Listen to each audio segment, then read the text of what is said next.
I live in Perth, Western Australia. Today, I decided, as a huge fan of vintage shopping, I'm gonna take you on a walk around the neighborhood, around the place that I used to live for almost the first year of my Australian journey. It's a little part of Perth called Fremantle. We're gonna check out my favorite vintage shops, like clothes, records, and books. Anyway, I'm such a big vintage girl. I always was. I think this is what we used to do with friends. You used to go shopping. It brings you more joy when you find something like very unique.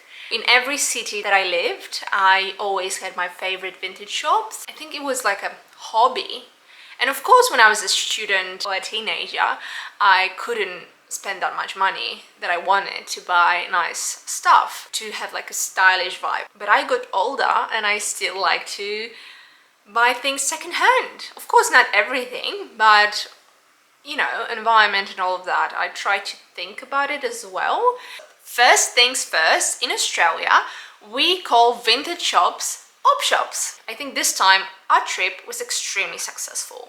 I found a beautiful silk shirt and linen, great quality shorts. We love natural fabrics in Australia because it's hot, especially in Perth, which is fine for me because I particularly love that type of, you know, like natural fabrics. It's very healthy, it's very good, it's comfortable. The shirt that I bought was from like Nina Ricci, the brand, and my mom-in-law was like, hey, that's a good brand, we should buy it. Like, it's 100% silk. So every time I go somewhere with her, this is what she told me to do, actually, to check all the labels. And it was like, oh, how many, you know, the percentage of each material used to create the textile. And yeah, only cotton, silk and linen. So if I buy something, I love to have it like natural. And this is what it got. Like, my blouse 100% silk, my shorts 100% linen, and this was my outfit for Christmas Eve. I made sushi and spring rolls. My Vietnamese friend gave me some tips. After that, I took a shower and I just laid on the couch. It was like 40 degrees or something, so I put like comfy clothes, my 100% silk Nina Ricci blouse, like shirt, whatever, singlet actually, because it's like a, yeah, it's a singlet. So I put this on and then my shorts, and I was like, such a good set, hey? Wet hair, no makeup, best Christmas Eve I ever had. The next thing that I bought, and I love it, is a little elegant bag. I don't think it's anything fancy, but it has such a beautiful story to it. My friend, she asked us to come to her film gala. We wanted to go, me and my husband, to, you know, to be a part of her beautiful evening. And I was like, oh, I have stuff to wear, but unfortunately I don't have a bag. And my life in Australia is so much different than my life in Europe. I used to be different. I used to wear like high heels and all of that, full makeup every day. In Australia, no, comfort over style completely. So we were going to this gala and I was like, I really wanted to buy a bag, and every time I went to an op shop and there was like a cute vintage little elegant bag, I was like, oh, whatever, it's COVID, I'm not going anywhere. What's the point of even buying tickets to a concert or like opera, whatever? And then we were invited, so we needed to find some solutions, and I was like, okay, I'm gonna find something on Facebook Market, and this is what I did.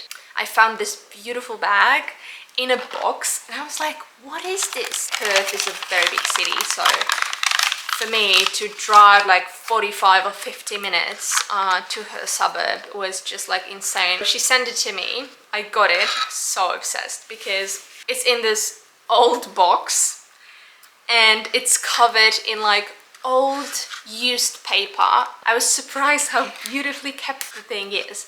And I texted that woman back, is there any story behind it? And she said that she bought it on a garage sale or something like this, and she just fell in love with it and she wanted to have it. But she lives in the hills and she doesn't go out much, so she just thought maybe someone could give a second life to this bag and actually cherish it.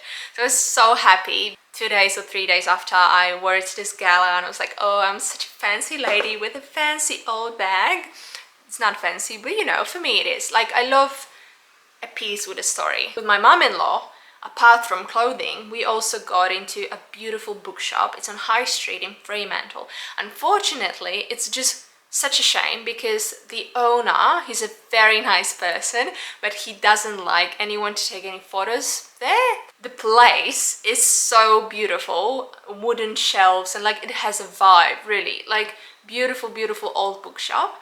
We weren't allowed to take any photos or record any videos there, but I bought a beautiful book, a book about Botticelli, and I love Florence. I love Uffizi, which is the main gallery in Florence, and I love Botticelli. Oh gosh, it's magnificent. One of my favorite artists ever. I'm an artist myself, so for me, through all of my, uni years and fine art education, I just adored it. Like all the Italian Florentine artists, but especially Botticelli. Such a beautiful book. I really miss Italy. I would love to go there with my husband again.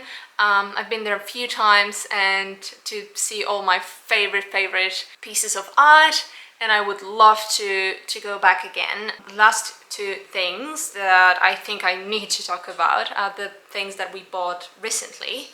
So my husband was looking for old records because we have this hobby together that we love to collect records. We bought a record player last year.